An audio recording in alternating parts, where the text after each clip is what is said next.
अस्सलाम वालेकुम काबिल एहतराम नाजरीन, आपने अक्सर सुना होगा कि फाइलर हुए थे। एफबीआर बहुत तंग कर रहा है, नोटिस पे नोटिस आ रहे हैं, घर पे भी नोटिस आ रहे हैं। हमारा तो कसूर कोई नहीं है, तनख्वाह मिली थी तो टैक्स कट गया था, हम नॉन रेजिडेंट हैं, उस पर भी टैक्स नहीं है, फिर ये नोटिस क्यों आ रहे हैं। तो जनाब मैं ये सारी डिटेल बताऊंगा कि नोटिस क्यों आते हैं, वजह क्या होती है, गलती क्या होती है। बल्कि ये एक मेरे पास प्रैक्टिकल केस आया है जिसकी मैंने पूरी डिटेल चेक की कि और बड़े ही अफसोस के साथ कि क्लाइंट का कसूर नहीं था, उसका कसूर यही था कि उसने एक अंधा ट्रस्ट किया और जिसने ये सारा काम किया और उसने इंतहाई गफलत का मुजाहरा किया, जिसकी वजह से इसको ये आप देख लें कि 9,80,000 प्लंटी उन्होंने डाल दी है, जो कि उसके बैंक से भी डिटेक्ट हो सकती है और ख़ुद भी लेने के लिए आ सकते हैं। और ये काफ़ी शर्मिंदगी का बायस है, जबकि ये बंदा नॉन रेजिडेंट था, वहाँ की सैलरी बैंकिंग के थ्रू बेचता रहा है, प्रॉपर्टी इसने बाय की तो वो टैक्स दिया। तो जनाब मैं हूँ मियाँ तौफीक अहमद, वर्चुअल कॉरपोरेट कंसल्टेंसी के प्लेटफॉर्म से। वीडियो स्किप ना कीजिएगा। इस वीडियो को बनाने का सिर्फ मकसद ये है कि आपको हकीकत बताई जा सके कि फ़ाइलिंग होती क्या है, और अगर आप खुद फ़ाइल कर रहे हैं या कंसल्टेंट से फ़ाइल कर रहे हैं तो आपको गाइडेंस मिल सके कि फ़ाइलिंग में ये चीज़ें लिखनी है, ये चीज़ें शामिल करनी है। अगर इस तरह के आप काम करते हैं तो इस तरह की डॉक्यूमेंटेशन होनी चाहिए। इंशाल्लाह इस वीडियो में मैं प्रैक्टिकल वो नोटिस भी आपको दिखाऊंगा, आईआरएस पे जो फाइलिंग इस बंदे की हुई थी वो भी दिखाऊंगा कि अगर इस तरह की फाइलिंग कोई आपको करके दे रहा है तो आप फिर यकीन कर लें कि ये नोटिस आपको आएगा, आपके लिए आपके घर वालों के लिए परेशानी होगी। तो आपने ऐसे बंदों से बचना है। अच्छा, फिर ये हो जाता है तो बहुत सारे ये कहते हैं कि यार हमें कैसे पता चलेगा कि ये वकील साहब, ये कंसल्टेंट माहिर हैं या ये वाकई प्रोफेशनल हैं, या वैसे ही ये फेसबुक पे आए और चंद दिन में इन्होंने ऐड वो पेड प्रमोशनल लेके, हमने तो देखा भाई बड़ी बल्ले बल्ले बड़े लाखों में नीचे कमेंट्स आ रहे हैं और बड़े सस्ते में कर रहे हैं। ये जो लफ्ज़ सस्ता होता है ना और फ़ौरन करने वाला, हमारे पास अभी भी महीना हो गया केस पड़े हुए हैं जिसमें हमने उनके क्यूरीज थी या बैलेंस शीट उनकी बराबर नहीं हो रही थी, हमने उनको भेजा कि भाई इस चीज़ का ये डॉक्यूमेंट्स दें, इस चीज़ का प्रूफ दें, तो फिर फाइलिंग होगी। हालांकि अगर देखा जाए तो हम काम कंप्लीट करेंगे तो पेमेंट लेंगे तो टाटा बाय बाय हो जाएगी, लेकिन हम रोक देते हैं कि जनाब गलत फाइलिंग करने से बेहतर है कि आप ना करें। यानी गलत फाइलिंग करके आप पैसे लेने से फ्यूचर में जो परेशानी आनी है फिर आपने भागना है या छुपना है। जैसे हम इस केस के लिए जब वहाँ पे गए तो उन्होंने कहा जी जी हाँ, बंदा बैठा होता था, वो इधर करता था, वो तो अभी है ही नहीं है, वो कोरिया चला गया है, वो दुबई चला गया। इस तरह की ये कहानियाँ थी, हो सकता है उधर ही हो। अब जो लेके गया था, जिसने कराया था, हो सकता है उसने भी 10,000 इधर से लिया, उधर से 1-2 हज़ार दिया हो, और वो भी इस वजह से पहचान नहीं रहा होगा कि यार अगर मैंने बता दिया कि यही बंदा था और ये तो बांडा फोड़ देगा कि जनाब मुझे तो 1,000 रुपये दिया था, तो 1,000 रुपये। तो इस तरह की फाइलिंग होती है, जबकि उधर से 10-20 लिया था। तो ये सारी अंदर की कहानियाँ होती हैं। आप खुद फाइलर हो रहे हैं, आप अपने फैमिली मेम्बर से फाइलर हो रहे हैं, खुदारा आपने अपनी टैक्स रिटर्न की कापी मंगवानी है।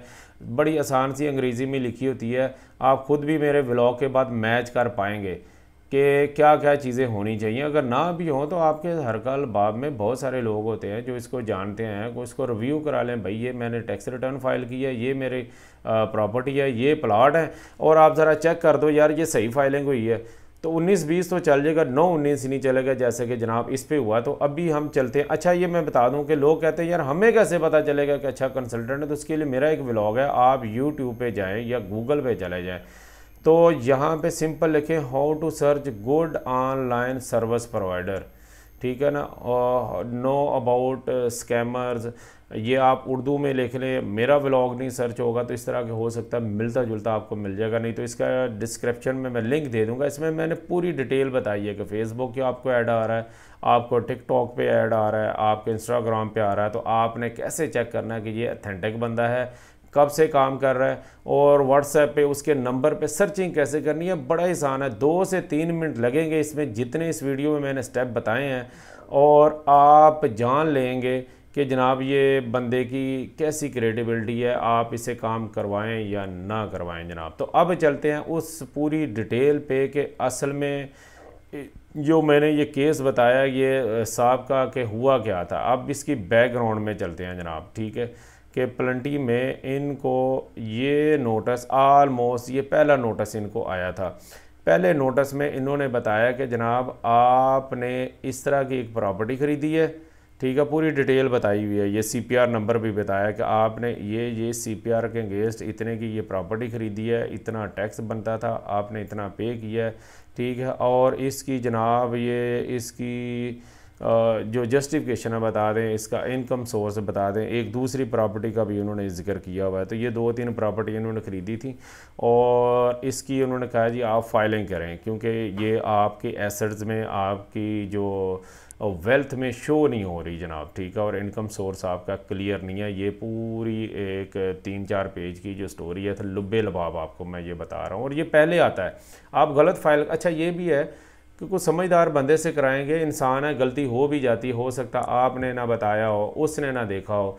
तो ये सबसे अच्छा जो होता है वो होता है कि जो बेस्ट जजमेंट 121 का जो आपको आती है, आप इसी पे जनाब सारी जजमेंट दे दें, या इससे पहले भी 111 का आपको जो नोटिस आता है, ठीक है, आप उस पर सारी चीज़ें लिख दें कि जनाब गलती होगी, ये मामला था, इस तरह ये इनकम सोर्स था और ये हमने लिखा था, तो करेक्ट कर दें, रिवाइज़ कर लें। इससे भी आपकी जान जो है ना छूट जाएगी। लेकिन बात वही आ जाती है कि जिसको पता होगा वो करेगा, जो ज़ीरो फाइलिंग 2 ज़ीरो ले के आपको फाइलर कर देगा, वो चुटकी से पतली गली से भाग जाएगा जनाब, ठीक है। ये तकरीबन दूसरा नोटिस है और ये हम महीने बाद भेजते हैं। इसमें भी उन्होंने सारी स्टोरी बताई हुई है, बल्कि इसमें उन्होंने ये भी बताया कि हमने जो नोटिस आपको भेजे उनके जो रजिस्ट्री करते थे वो भी बताए हैं कि नंबर इस पे रजिस्ट्री की है।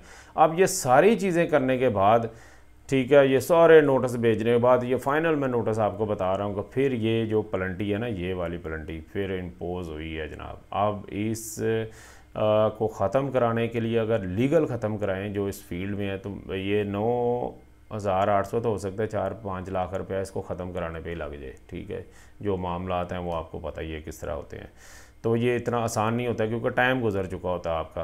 अब आते हैं कि जनाब हुआ क्या था। अब इनकी ना रिटर्न में देख लें जनाब, ये इनकी रिटर्न है। सबसे पहले इनकी जाते हैं इनकम सोर्स जो लिखी है, ये आप देख रहे हैं, ये रिटर्न जो इनकी फ़ाइल हुई है ना, ये देखें कि जनाब रिटर्न ऑफ इनकम सोर्स, ये सैलरी पर्सन, सैलरी की एक बंदा है माशाल्लाह लाखों करोड़ों कमा रहा है बाहर, ठीक है, और उसकी रिटर्न जा रही है सैलरी की, और सैलरी भी कितनी, 4,50,000 4,50,000 सालाना इनकम में। मुझे बताएं कि गरीब से गरीब जिसके 1 या 2 बच्चे हों वो अपना घर का खर्चा नहीं चला सकता, और 4,50,000 से इसकी रिटर्न की इनकम शो करके जनाब, अब मैं वो भी दिखाऊंगा कि करोड़ों की प्रॉपर्टी ख़रीदी जा रही है, ठीक है।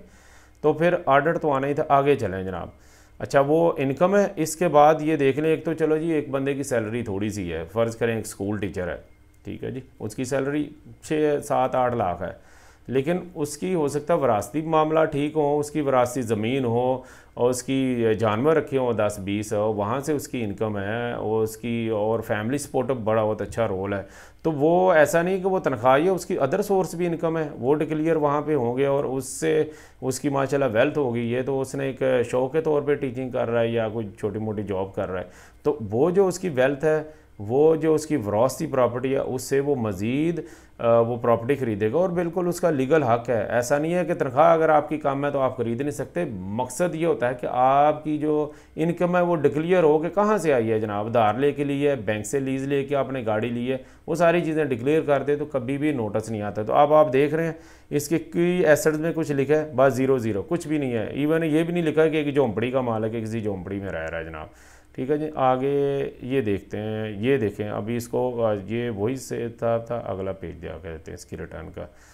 अच्छा ये अब इसको इसने फ़ाइनल भी किया, फ़ाइनल में आप देख लें कोई ये भी नहीं बताया कि यार वरासती मेरे पास पीछे से कोई काम था या मैंने बचा लिए 4 लाख भी बचा लिए, कुछ भी नहीं, बस 0। ये अच्छा ये रिटर्न जमा करने में कितना टाइम लगता है आप सोचते होंगे?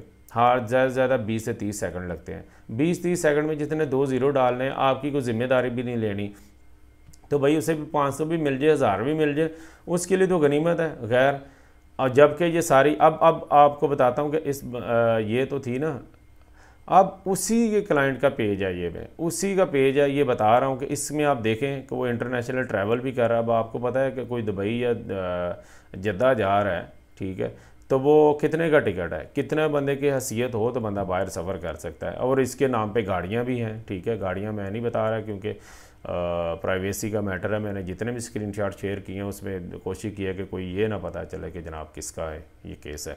अच्छा, आप ये देखें, ये प्रॉपर्टी ख़रीदी जा रही है कंटिन्यू जनाब। 22 में भी ख़रीदी है, इसके बाद 23 में भी ये इन्होंने ख़रीदी है, फिर ये 2 प्रॉपर्टी इन्होंने सेल आउट कर दी, फिर जनाब ये फिर ख़रीद रहे हैं, ये फिर ख़रीद रहे हैं। ठीक है, तो ये सारी परचेजिंग हो रही है। और ये भी बता दूं कि 50 लाख अगर इसका डीसी वैल्यू रेट शो हो रहा है तो कम अज़ कम 1.5 से 2 करोड़ की प्रॉपर्टी होगी जो मार्केट वैल्यू पे ख़रीदी जा रही होगी। तो एफबीआर के पास ये आपको पता है कि बैंकिंग का, इसके अलावा ये जो कचहरी में या किसी भी लैंड रिकॉर्ड में जो भी ट्रांसफ़र होती है वह एफबीआर को डायरेक्ट इन्फो होता है, वहाँ से वो जाते हैं इसकी रिटर्न के ऊपर। अगर वो फाइलर है तो रिटर्न में वो डेटा मैच ना आए तो जनाब पहला नोटिस आता है कि एक्सप्लेन कर दें, फिर जस्टिफिकेशन, इसके बाद फिर 2-3 रिमाइंडर, उसके बाद आर्डर पास हो जाती हैं। जितनी ये इनकम होती है इसके ऊपर वो आते हैं कि ठीक है जी आपकी टैक्सेबल इनकम है, आप टैक्स पे करें। अच्छा, अब ये सारी चीज़ों के बाद ना एक और भी मैं चीज़ आपको ये बताऊं कि जो बंदा ऑथेंटिक होगा, जो रजिस्टर्ड होगा, वो आपको ओन करेगा। वो कहेगा कि मैं आपकी रिटर्न फाइल कर रहा हूँ, तो उसकी निशानी ये है कि आप उसके अपनी रिटर्न के साथ ये ले लें, 181 फॉर्म ले लें। 181 फॉर्म में जैसे ये एक सैलरी पर्सन का है, और मैंने पहले भी एक व्लॉग में बताया था, आपकी सारी डिटेल होगी और इसमें जो आपकी रिटर्न फाइल कर रहा है उसका नाम होगा। वो एक कंपनी भी हो सकती है, वो फर्म भी हो सकती है, जैसे ये हमारी फर्म कंपनी है, और वो इस वाहद सिंगल पर्सन भी हो सकता है, यानी कि उसका अपना उस बंदे का नाम लिखा होगा, उस वकील साहब का या आपके कंसल्टेंट का, वहाँ पे इसका यहाँ पे शनाख्ती कार्ड नंबर होगा और यहाँ पे उसका नाम होगा। ठीक है, और इसमें यही लिखा होगा कि वो आपका कंसल्टेंट है, रिप्रेजेंटेटिव है। ये कम अज़ कम एफबीआर के सिस्टम में लिंक होगा। और ये ऐसा भी नहीं है आप कहेंगे कि यार ये आपको शो करने के बाद डिलीट कर देगी, तो भले भाई वो दूसरे दिन डिलीट कर दे, लेकिन सिस्टम में रहेगा कि इसकी फाइलिंग या इसके लिंक में ये बंदा था, आप उसको अप्रोच कर सकते हैं कि कौन था। वो ये नहीं कह सकेगा कि भाई वो तो बंदा अभी मर गया है या वो कोरिया चला गया। अच्छा, ये सारी चीज़ों के बाद अब आप मुझे ये बताएं कि कसूर किसका था। सबसे बड़ा कसूर तो वो फाइलिंग करने वाला था, लेकिन बस ये तो समाज ये कह लें कि बंदा गरीब है, मजबूर है, कोई काम नहीं मिल रहा था, तो 4 लफ्ज़ उसको अंग्रेज़ी के आते थे, वो ये जनाब सिस्टम पे बैठ कर करना शुरू कर दिया। तो फिर कसूर उसका आ जाता कि जो करवाने वाला था। ठीक है, वो भी कहेंगे कि यार जट ज़मींदार बंदा था, उसे तो था, किसी ने बताया कचहरी में, तो यार फाइलर का तो 2.5 लाख, नॉन फाइलर का 2.5 लाख टैक्स आ रहा है, तो यार ये वो बंदा फाइलर कर देगा तो आप टैक्स 50,000 आ जाएगा। ठीक है जी, चलो वो भी मासूम हो गया। तो भाई जो ये प्रॉपर्टी ख़रीद रहे हैं, जो बाहर हैं, तो वो भी देख लेते कि ये हो क्या रहा है जनाब। ठीक है, अच्छा चलें, इसके बाद ये भी फेज़ गुजर गया। जब घर में पहला नोटिस आया, दूसरा आया, तब भी किसी वकील के पास चले जाते। वकील तो माशाल्लाह हर जगह पे, हर कोर्ट कचहरी के बाहर हैं, एक पे तसल्ली नहीं होती, दूसरे के पास चले जाते। तो ये जैसे कहते हैं ना कि ज़ख़म हो जाए, आग लग जाए, तो उसको इनिशियल में स्टार्ट में काबू कर लिया जाए तो वो चीज़ काबू हो जाती है। ये नोटिस भी आपको आए तो मेरा ये प्रैक्टिस है कि आप परेशान नहीं हो, आप उसका कोशिश करें अच्छे से अच्छे लायर से उसका हल निकालें, सलूशन निकालें। अगर टाइम से आप सलूशन निकाल लेंगे तो आपको कोई परेशानी नहीं होगी। आप स्पेशली नॉन रेजिडेंट के लिए ये मैं बता रहा हूँ कि आप माशाल्लाह अल्लाह आपकी कमाई में बरकत डाले, जितनी मर्ज़ी आपकी इनकम हो, इसके ऊपर टैक्स नहीं है। आप लाएं और लीगल चैनल से लेके आएँ, भले थोड़े से पैसे लें, हुंडी के ज़रिए बिल्कुल ना लाएं। और दूसरा, जिसके नाम से प्रॉपर्टी ख़रीदी जा रही है, कोशिश करें कि उसके बैंक अकाउंट में पैसे भेजें, या फिर वेस्टर्न यूनियन या दूसरे जो बैंकिंग चैनल्स हैं उसके ज़रिए भेज रहे हैं तो खुद आप काउंटर पे जाके जमा कराएं जहाँ पे सेंडर आपका नाम आ रहा हो, और जिसको भेज रहे हैं, जिसके नाम पे प्रॉपर्टी ख़रीदी जा रही है, तो उसके नाम पे भेजें। मसलन एक खतून है, आप अपनी वाइफ के नाम पे भेज रहे हैं, और आप ये सोचते हैं कि वो गांव में रहती है और गांव से वो शहर में जाने के लिए प्रॉब्लम होगा, और आप भेज रहे हैं 1 करोड़ जो आपने प्लॉट लेना है, तो आप ऐसा करते हैं, आप किसी अपने कज़न या अजीज़ के नाम पे भेज देते हैं और वो लेके वहाँ पे ट्रांसफ़र करता है।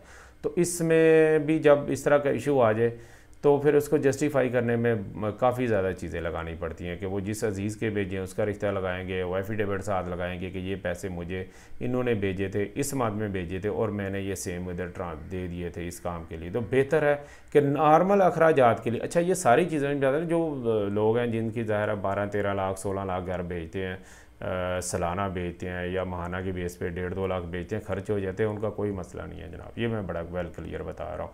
प्रॉब्लम आता है प्रॉपर्टी परचेजिंग पे या आप महंगी गाड़ी वगैरह जब लेते हैं तो तब ये थोड़ी सी आप एफर्ट्स कर लिया करें कि जो ख़रीद रहा होता उसके नाम पे ही पैसे भेजें या उसके अकाउंट में भेजें। और अगर रिटर्न फाइल कर रहे हैं, आप फाइलर हो रहे हैं, तो खुदा रहा किसी समझदार बंदे से हो, ये नहीं भी हो तो कम से कम उससे टैक्स रिटर्न लाजमी मंगवाएं और वो देख लें। अगर गलत है आपको लग रही है तो उसको रिवाइज़ कर लें, नोटिस आने से पहले रिवाइज़ कर लें, रिवाइज़ हो जाती है। और वाइज जब हो जाएगी तो ज़ाहिर है ये इस तरह के जो प्रॉब्लम्स होंगे, ग्लिच होंगे, वो जनाब क्लियर हो जाएंगे। इस सिलसिले में हमारी सर्विसेज भी हाज़िर हैं। व्हाट्सएप पे आप नंबर देख रहे हैं, स्क्रीन पे आ रहा है, उस पर रब्ता कर सकते हैं। इंशाल्लाह हम जहाँ तक मुमकिन हो सके अगर रिलीफ देंगे। और इस वीडियो का मकसद भी किसी की दिल आज़ारी करना नहीं है, जस्ट आपको ये इन्फॉर्म करना है, आपको प्रैक्टिकल बताना है कि फ़ाइलिंग ज़रूर करें लेकिन एहतियात के साथ करें, अपनी डॉक्यूमेंटेशन डिक्लेयर करें। अगर ये सही फाइलिंग हुई होती तो यकीन करें ये जितना टैक्स था उल्टा रिफ़ंड शो हो रहा होता। यानी कि आप गवर्नमेंट को कहते कि जनाब मेरी नॉन टैक्सेबल इनकम है, मुझे ये रिफ़ंड जारी किए। जैसे धारा 19 से पहले ये रिफ़ंड आता था, बैंक में ऑटो पे आ जाता था। इस टाइम पे मुल्की हालात इतने अच्छे नहीं हैं तो रिफ़ंड नहीं मिल रहा, लेकिन इसका ये मतलब नहीं है कि आपको रिफ़ंड मिलेगा नहीं। आप अप्लाई कर दें, किसी टाइम पे भी रिफ़ंड जारी होंगे। जैसे ये जो एक्सपोर्ट कर रहे हैं उनको रिफ़ंड वक्फ़े से जारी हो रहे हैं, तो एक टाइम ऐसा आए कि आपको भी जनाब रिफ़ंड मिल जाए या ना रिफ़ंड मिले, कम से कम इस तरह की मुसीबत तो ना पड़े कि 8-10 लाख की आप प्रॉपर्टी ले रहे हैं, उल्टा जनाब उसके ऊपर 3-4 लाख आप प्लंटी भर रहे हैं और घर में नोटिस भी आ रहे हो और शर्मिंदगी का बायस भी बने कि यार ये पता नहीं कितने बड़े चोर हैं या क्या कर दिए। तो जनाब ये थी बातें, उम्मीद है कि इससे आप इस्तिफ़ादा हासिल करेंगे और आइंदा एहतियात करेंगे। अपना बहुत ज़्यादा ख्याल रखिएगा और मेरी अगर किसी बात का बुरा लगा हो तो बहुत माजरत। अल्लाह हाफिज़।